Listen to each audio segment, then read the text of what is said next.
name is Sandie O'Leary. As I say, I can see the numbers ticking up as we speak, so I'm there to get started. So welcome this morning. We are going to look at control testing. Just while people are logging in, I suppose just to give you an idea of my background. I know we have a number of people here on the session today from, of course, a wide range of industries. Some of you will have met me or seen me deliver other webinars over the course of the last couple of years, but just in case there are people that are that have not come across myself before from calQrisk, just to say that I'm the head of the Risk Advisory Service within calQrisk, and I've been working more than 17 years now in risk management in Ireland. And before that, I had 8 years in the UK working in HR and data management in London for UK British Merchant Bank.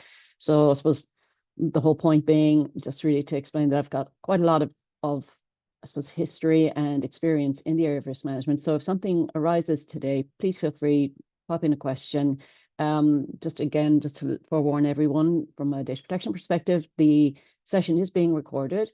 So by logging into the session, presumably you're happy with that.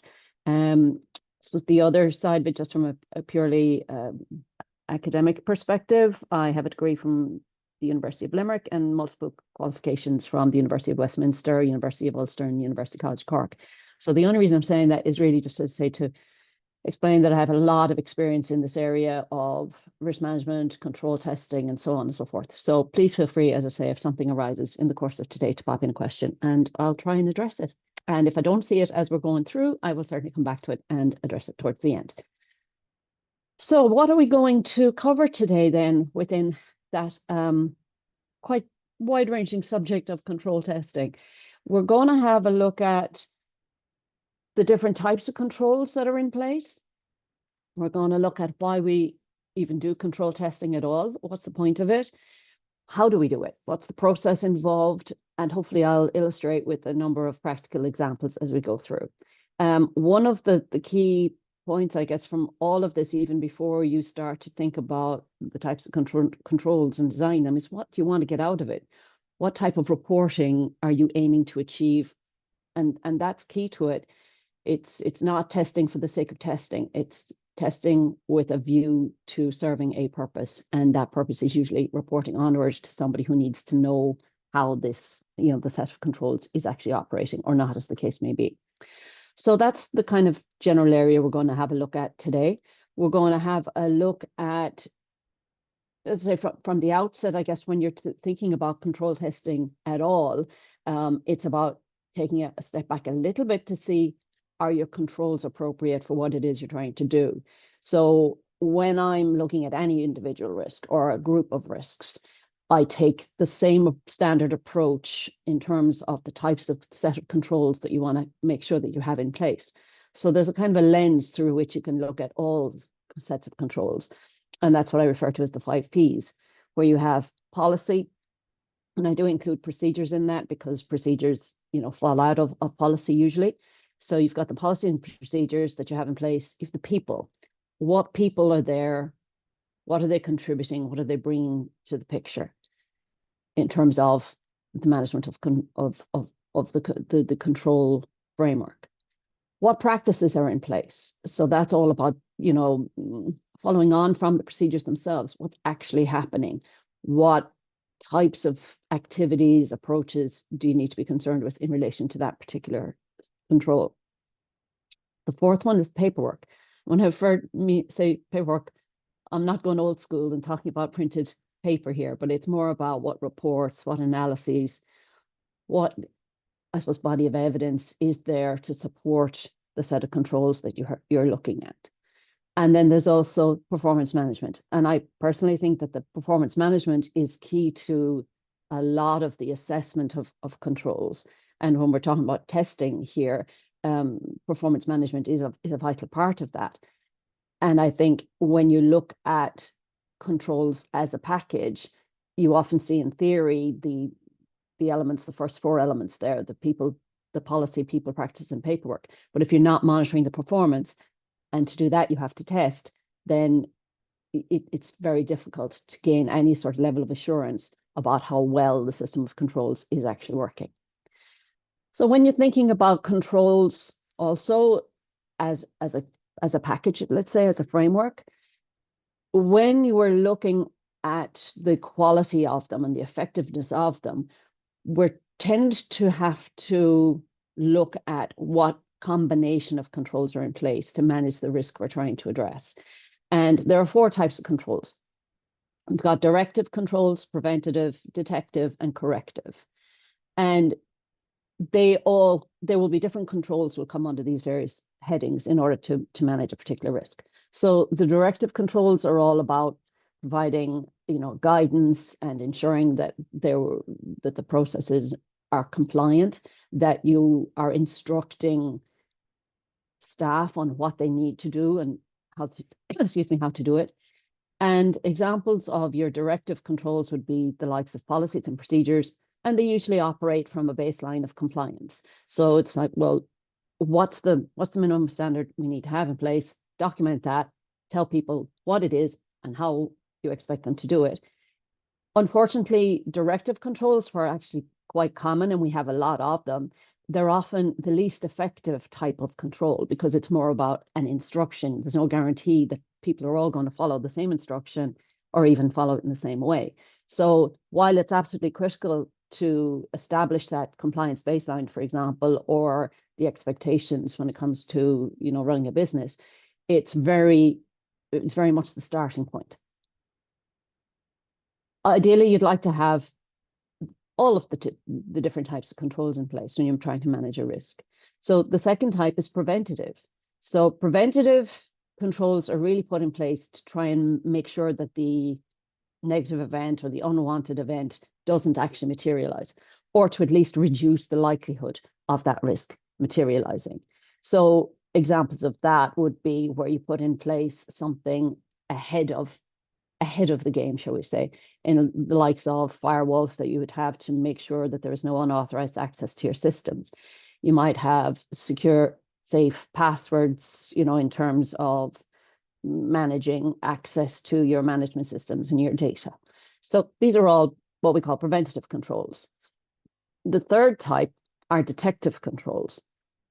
And these are important because a lot of the times, no matter how many other types of controls you put in place, there's always people challenging our frameworks on a constant basis. And what we do need to know is if somebody is being successful in trying to breach our control frameworks, whether that's malicious intent or accidental, whatever the case may be, we do need to know about it as early as possible. So that's where your detective controls come in. And they're basically about, identifying and detecting incidents that have already happened or that are that it's possible that they might materialize. We sometimes call them near misses, where you can have, something happens and someone kind of realizes that if they hadn't picked it up themselves, almost by accident, that it could have materialized into something quite problematic. So what we try to do is have a monitoring system, if you like, to make sure that those types of things get detected and responded to. And the most important thing is that they're actually brought to the right person's attention, when those sorts of things are detected. You can have that, a good example of that is where you've got maybe a log of activity on your system, where you've got logs of, types of negative events that might be happening, whether it's complaints and so on. And so they're an early warning system that something is about to go wrong or is looking like it needs a little bit more effort in terms of managing the risk. We also then have the fourth type of control, which are corrective controls. And look, no matter what we do, sometimes a risk will materialize. You can have a lot of controls in place, and at the end of the day, something can still go wrong. The risk can materialize, and it's about the corrective controls about how do we manage what happens next? How do we correct the situation so that we're back into the pre-event status, if you like, or how do we minimize the negative impact after the risk or the event has actually occurred? And, good examples of that would be your incident response plans, your data breach response plans, how you might restore from your system, your backups, and so on. So these are all corrective measures. Another example might be insurance, in the sense of the worst case has happened and we have to pay out to actually, or at least the insurance policy pays out in order to get us back into the position prior to the event. So a lot of risk management is about getting a good combination of all of those. And so when we look at those types of controls, a strong system of controls should comprise of as many of those controls as possible. And when I say it's the combination, you won't necessarily have the same number of controls between directive and preventative, let's say. But what you want is for there to be an overlap in the middle. And that's where you're in the sweet spot, where you have, you've kind of covered the multiple bases if you can. And I suppose the key to try and avoid is over-reliance on any one type of control. And it's, you know, a lot of times when we're doing maybe reviewing our control framework and we kind of start with the directive controls and so on, and you kind of say, well, is there a gap there? And that's where we want to make sure that we can kind of plug the gap so that by a good combination and overlap of those 4 types of controls, we can have a relatively good level of assurance that that the control framework is strong. So why would you be doing control testing at all? And I guess a lot of, if we think about how risk management systems have matured over time, and you know, I'm around long enough to have seen when risk management frameworks kind of were being introduced into various industries. And a lot was about establishing that set of controls that we've just mentioned and getting all your policies in place and your procedures and then your, you know, different types of controls and so on. The next evolution of it is, right, well, we've done that. So are we just able to sit on our laurels and say, okay, well, you know, we put all these things in place, so what more could we be doing? But the reality is that we need to make sure that the controls that we think we have in place are operating the way we anticipate that they should. So the whole purpose behind it is to make sure that there are less incidents. The more control testing that you do, the stronger the controls. And in the process, you should be identifying where they're weaker, where the controls are weaker than you thought, or were not operating the way you thought. And ideally, the whole point is that the more control testing there is, the stronger the controls are, the less incidents that are likely to happen, and ultimately the less cost to your business. And cost can come in a number of ways. It can be financial cost, it can be reputational damage, it can be disruption to operations. So cost is not always about the financial number of either the loss or the price it's going to take to correct it. So first and foremost, why we do control testing is to try and make sure we have less incidents to have to handle, less negative events. The second thing is to be, I suppose, provide assurances to whoever needs to know about it, usually the management teams and the governing bodies of your organizations, that you have a strong risk management process in place. And to have that in place, you need to be regularly testing to provide the evidence, if you like. Lots of organizations do risk and control self-assessments, and they're quite good on the self-assessment piece, but not so good on the control assessment. And sometimes it's because they don't know how, and they kind of thinking, oh, look, we've got the documentation there. I'm sure it'll all be fine. But the reality is, until you test, you don't actually know how well prepared you are or how effective the controls that you're putting in actually are. So in general, we kind of tend to have risk criteria and impact matrices for the risk scoring. And that's all nice, you know, and that's really helpful in establishing your risk management framework. But it's about the next level from that is how do we rate the controls so that we can have that assurance. So the assurance is the piece that basically allows all of our stakeholders in the business to sleep at night. And if you don't have the level of assurance, it's hard to have that peace of mind, that confidence with comes being able to stand over your system of controls. And that's important both internally, as I say, for your own peace of mind and being able to sleep at night, but also for the external stakeholders, whether that be regulators, whether it might be investors in your business, whether it might be the consumers of your product and service offerings. Basically, it's any interested party. They will be happy to know that you're testing and that there's, you know, a good chance that if anything does go wrong, you'll find out about it before it becomes too much of an issue. And again, the whole purpose being that, providing assurance means that there should be less incidents actually materializing. There should be less negative events materializing. It also helps you to comply with regulatory expectations. We all know in regulated industries that the regulators expect robust control environments. And, they can't be prescriptive in that because every business has its own risks. Every business has different levels of residual risk, depending on the types of controls that are available to manage the individual risks. But there is an expectation that it's being tested and that you can stand over the set of controls that you've put in place. It's no longer good enough. And again, thinking back to the origins of risk management frameworks, when they started to become far, more of a standard or a core expectation, it was great in those early days. You could literally say, oh, we've the policies and the procedures, and we've identified this, that, and the other. We've got ownership, we've plans. But again, coming back to the types of controls, sometimes they might have been heavily concentrated on maybe not necessarily the most effective controls.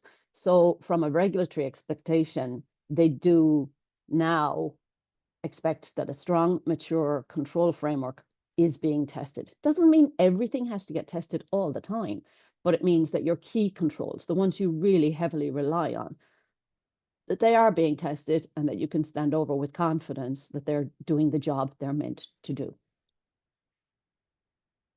At its absolute, I suppose, core, it does help to make sure that you're operating in a compliant manner.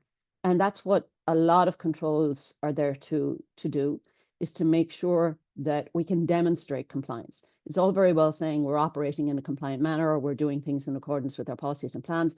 But if you're not testing, it's very difficult to produce that body of evidence that, again, has the knock-on effect of providing assurance to the regulator and so on.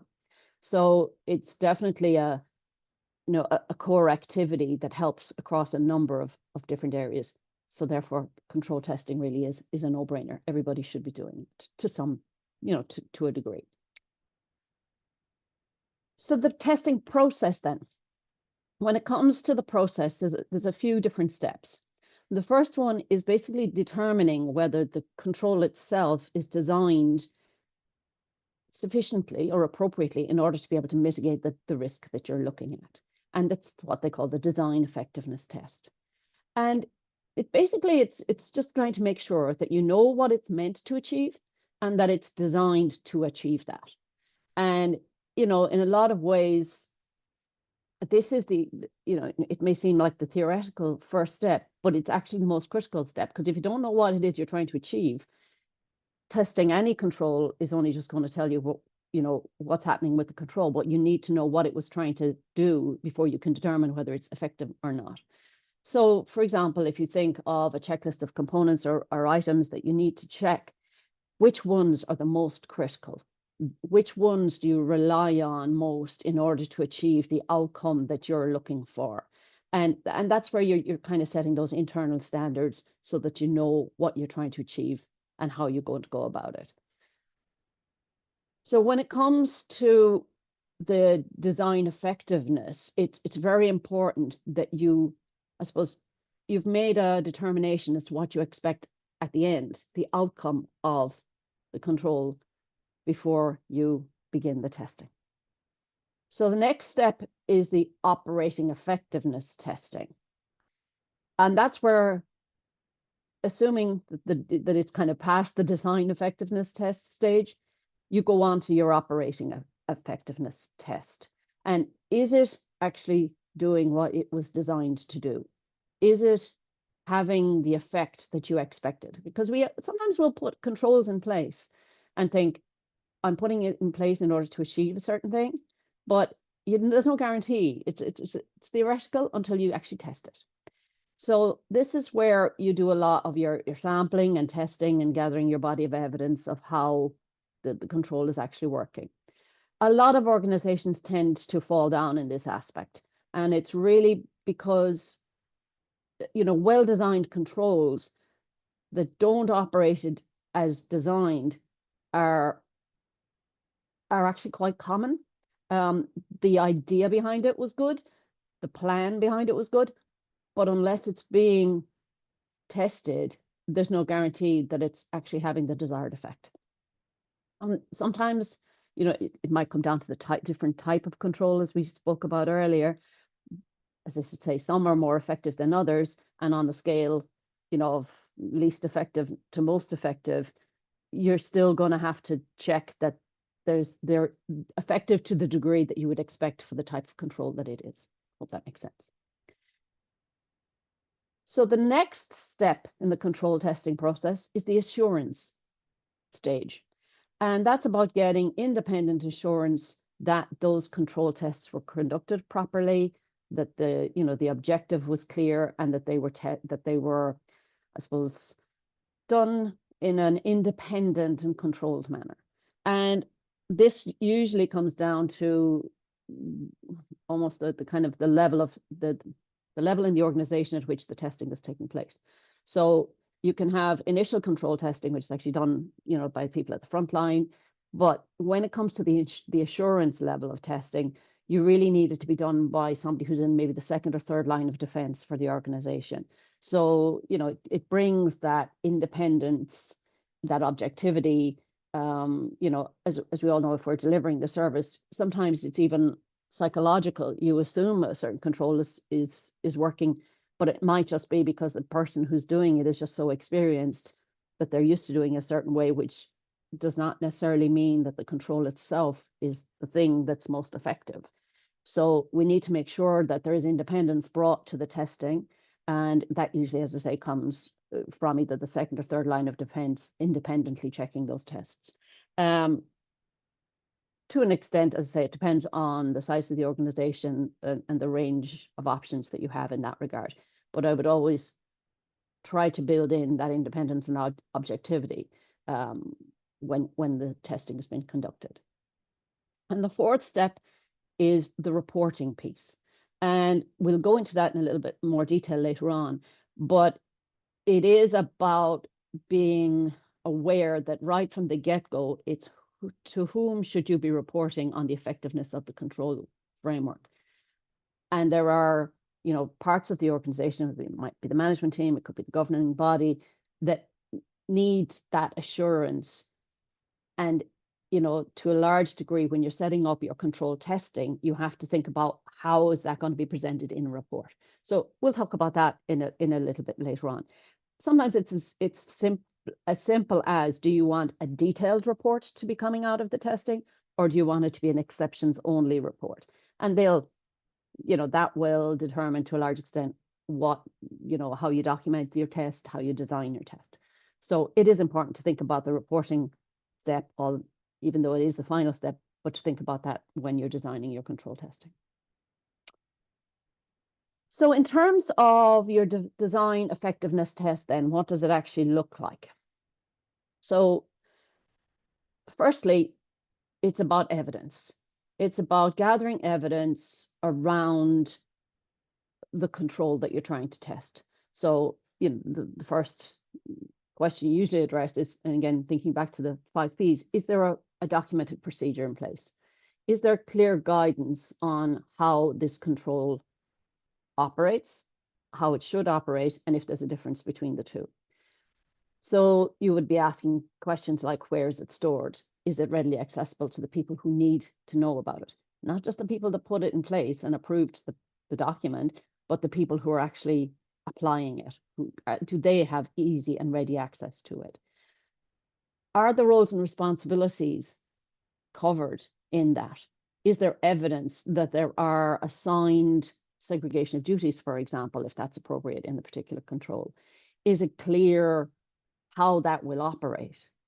And most importantly, when it comes to this type of documented procedure and guidance, is it up to date?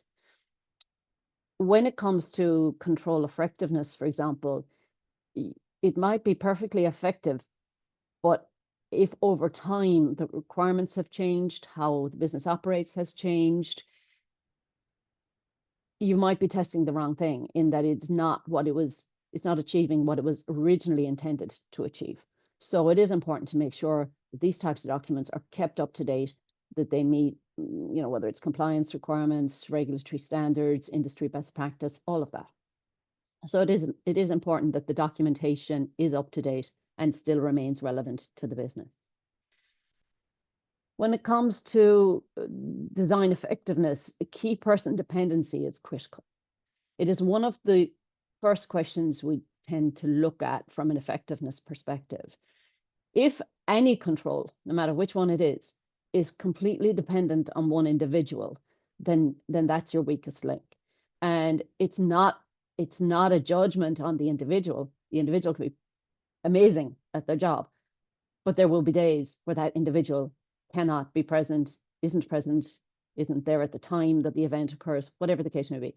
So when it comes to key person dependency, it is really important to make sure that more than one person is fully aware of and can step in at any time. Ideally, you want more than one person doing the role, so that it's not like, in a worst case scenario, Sandie can step in, but Sandie would have to go and find the procedure and figure it out and work it all out. And God help us, that could take 2 days. It's about having, people who can smoothly cover for each other in a situation where it's necessary, and for it to be planned that way, so that, as I say, it's not a worst case scenario. And as we know, as I say, times will arise when an individual, no matter who they are not available. And that's not where any business really wants to be. We think about automated versus manual when you're looking at your effectiveness test. If the control can be automated, then that's your ideal scenario, where it does not require manual intervention of any kind, so that the control will just will operate as designed. It'll kick in at the right time and make sure that the desired effect is the outcome. If there are manual stages or processes, you need to know who they are, who's responsible for them, what it is, and why it needs to be manual. And like lots of times, there are genuine cases where, it cannot be automated, that there are manual steps and there are interventions along the way in order to deliver a certain process. But it's about being clear when it comes to the control effectiveness, which parts can and should be automated and which parts are wholly manual and are dependent upon individuals to act in a certain manner. And that's what you need to be testing, that they are acting in the manner that they are expected to. When it comes to your design effectiveness, we mentioned the 4 types of controls earlier, and each of these have a different level of effectiveness, in the sense of directive controls are often the least effective. Preventive controls, the ones that stop it happening at all, are the most effective. And then detection and correction are somewhere in between. So when you're looking at the effectiveness of a control, if the control is one or other, there'll all be one or other of these, but if they're very heavily weighted in the directive camp, let's say, your effectiveness in terms of what the control is intended to manage is going to be limited. As I said earlier, ideally, you want a combination of all of them. Again, you won't always necessarily have all 4, but if you can look at a decent combination of them, you will gain a level of assurance. It won't be a guarantee, but it might be a level of assurance that you're comfortable with, that the organization is comfortable with, because obviously you have to run the business. And for the vast majority of businesses, there will be some degree of risk. So it's really about making sure that you've got the best balance that you can as you go along.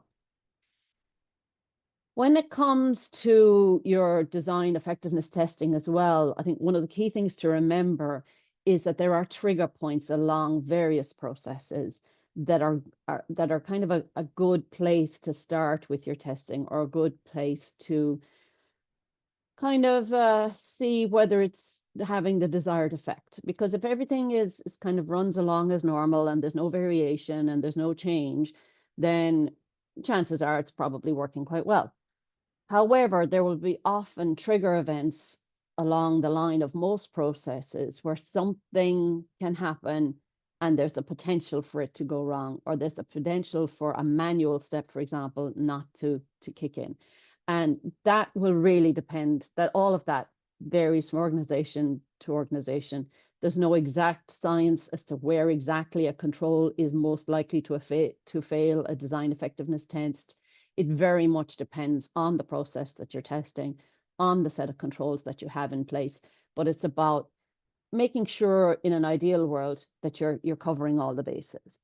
And when it comes to, for example, the difference between design effectiveness testing and then operating effectiveness testing, if it fails the design test, there's almost no point in doing the operation test, because if the design isn't right in the first place, in the sense that it's not going to achieve what it was designed to achieve, then just testing whether the control as it is effective or not is kind of not really helpful to that assurance process. So it is important to make sure that the design is effective, that it is going to achieve what was set out to achieve, before you go on to then test the actual control itself and see how it's operating. So when you go into the operative effectiveness phase, testing phase, you tend to look at taking sample.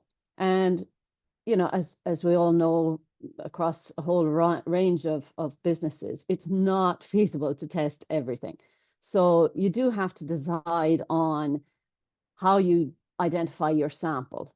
And really, you know, that's the way you kind of, if it's random and the testing is independent, then there's no reason why it shouldn't be effective as an indicator of the overall effectiveness of the whole group of transactions or testing base that you have.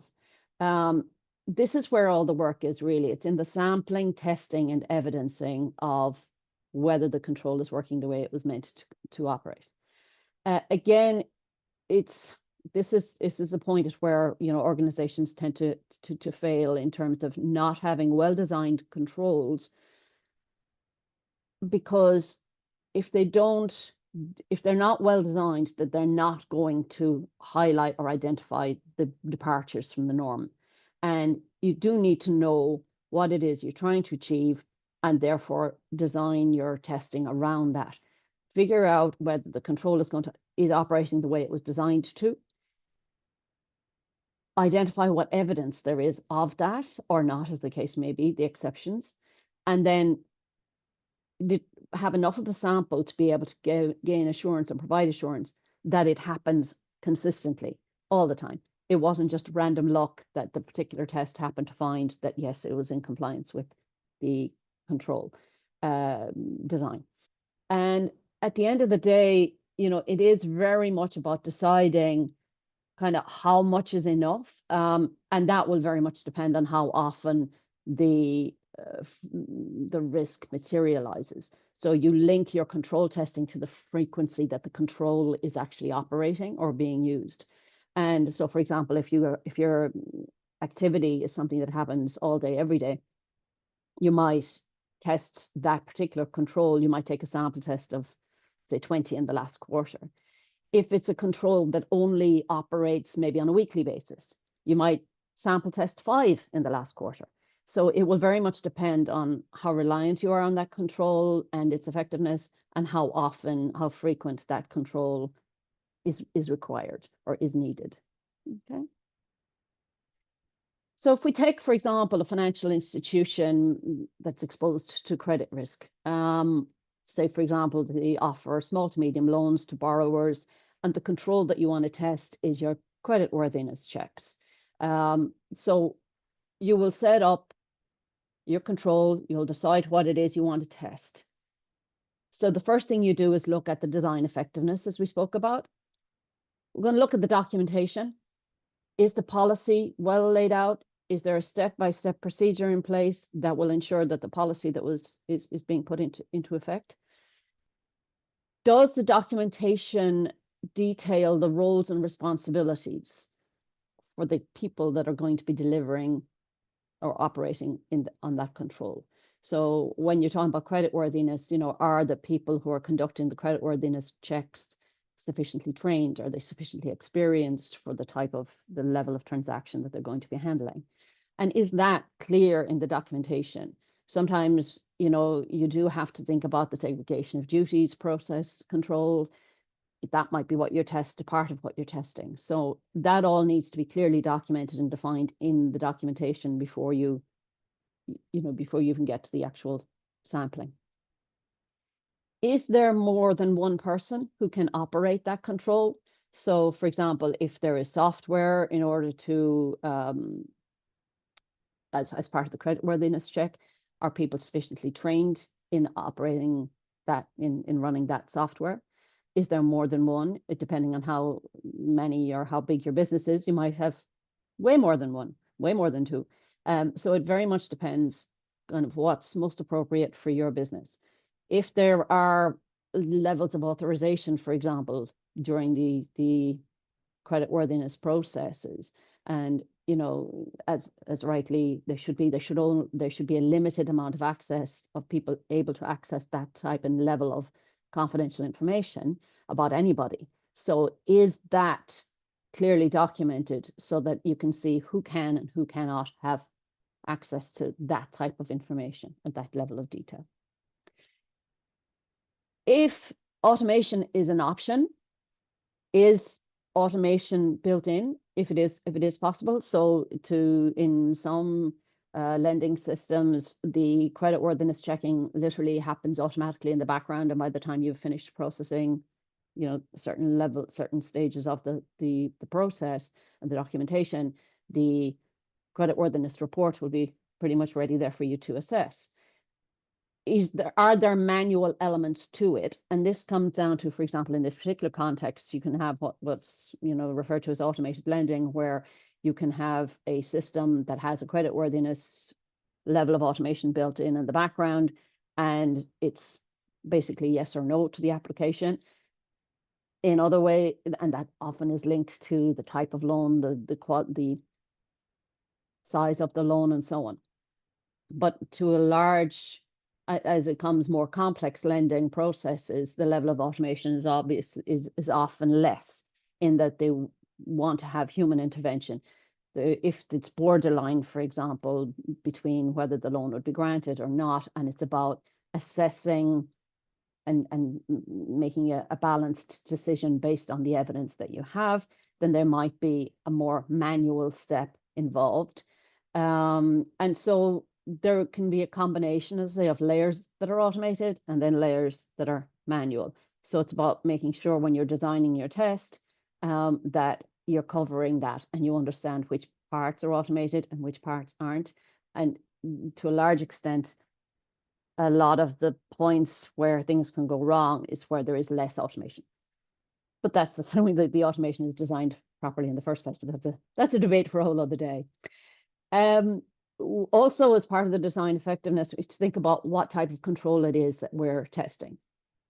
If it's a preventative control, for example, such as creditworthiness, we're basically trying to say, excuse me, the reason we're using it is so that it will prevent a loan from going into arrears. That if we do the creditworthiness check properly in the first instance, that the loan will be repaid according to the schedule and there won't be any issues.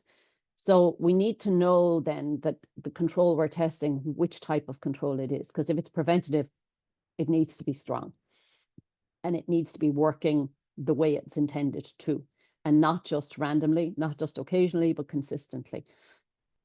So again, it helps to know what type of control we're looking at from the outset of this process.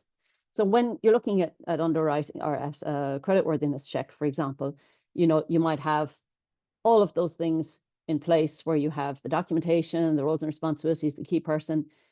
Automation in certain instances might not be possible due to, for example, the cost of it.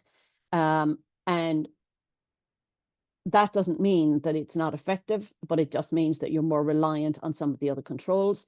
But you want to be able to maybe aspire to certain levels of automation or build them in as it becomes, more cost effective. But in some instances, it will never be. They will still want to have a manual intervention. But again, it depends on your business. It depends on the individual organization, the company, and their approach to risk. So But I suppose what I'm trying to just explain today is the process and how you would go about it.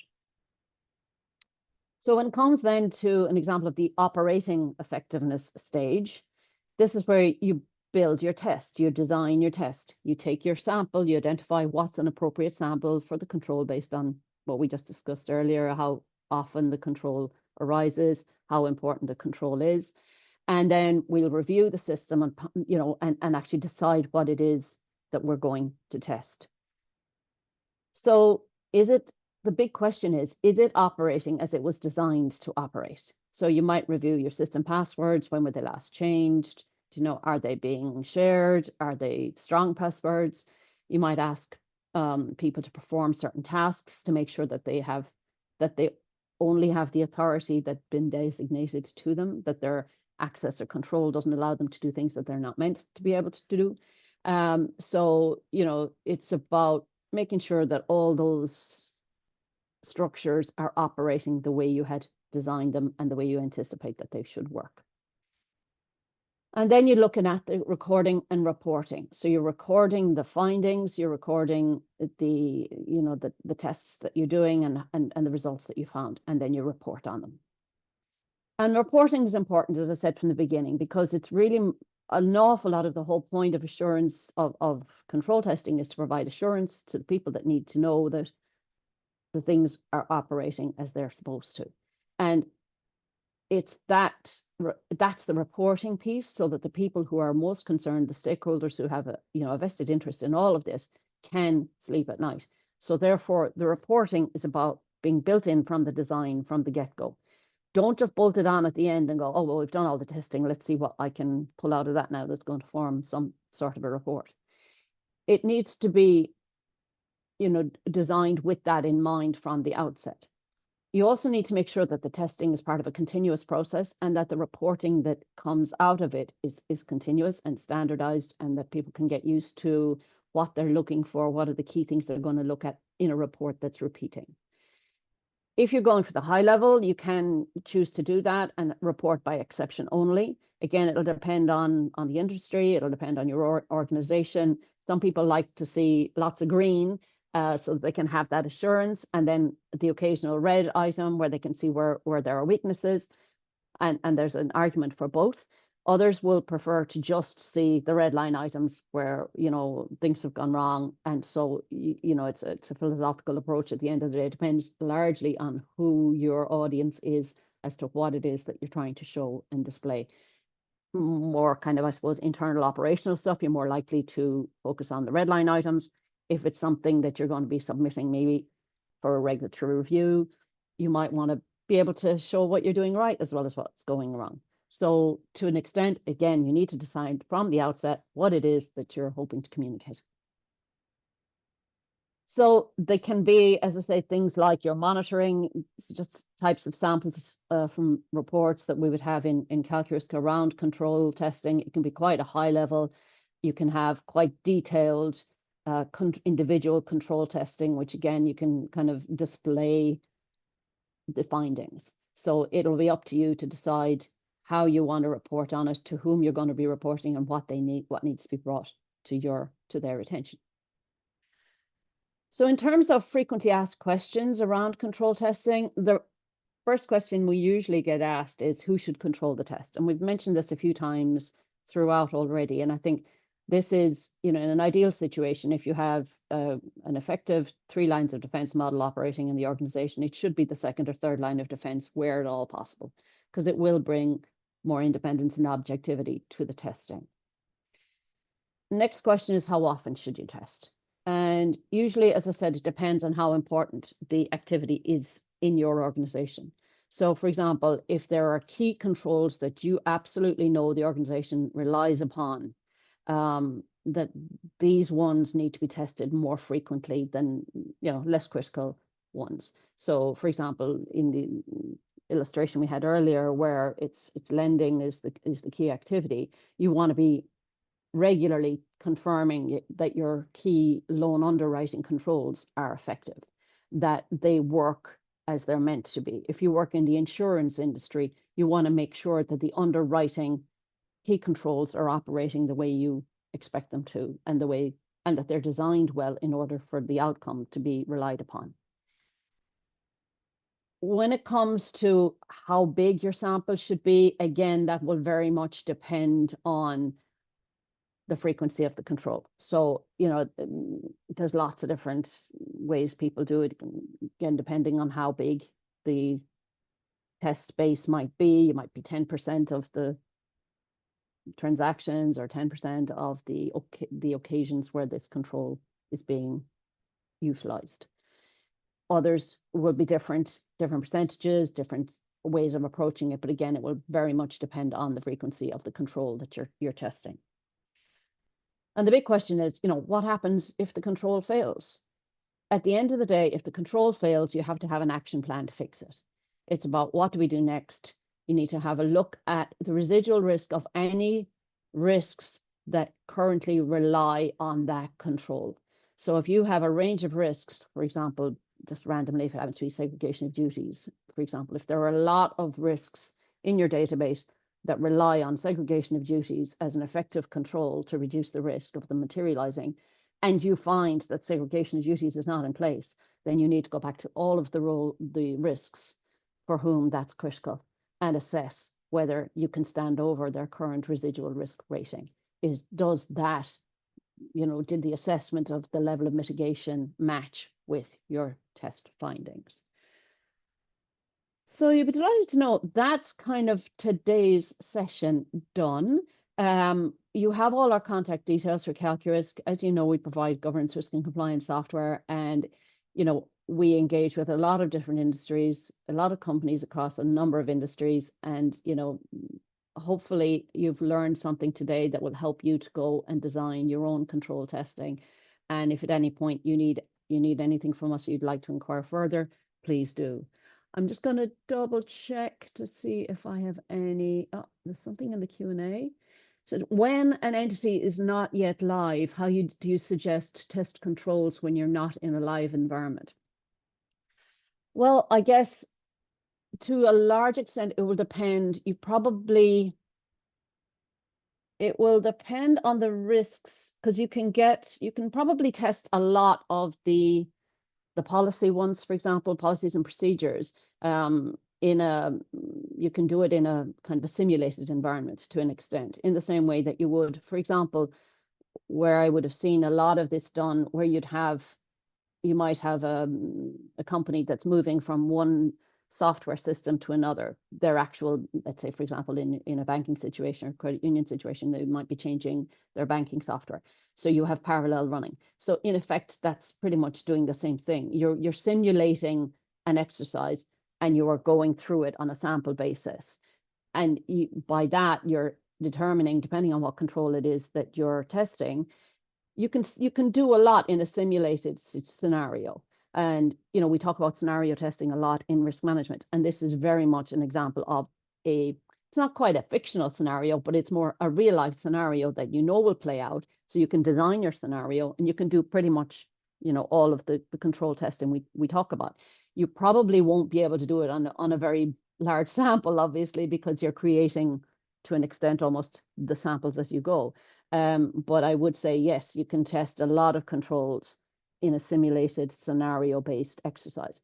And we do, always recommend when you're doing testing, when you're doing control testing and scenario testing, that you stress test them. You push it as far as you think you can to the point of, particularly if you're not testing on a live system, try and break it, and that's what you're trying to do. You're trying to see where's the point of failure, where when I try and, test a control, where will it most likely go wrong?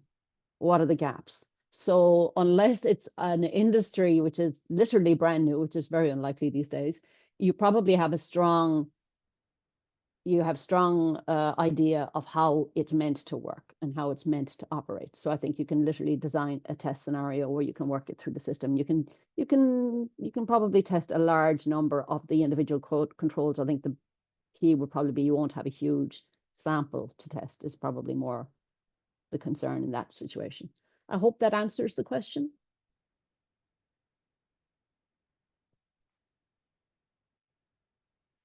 Okay, any other questions or queries, I'm assuming that if I haven't got a follow-up to that question, that was a reasonably satisfactory response, but please do give us a shout if you need anything more on that. I don't see any other questions coming in. As I say, please feel free to reach out if there's anything more that I can help with.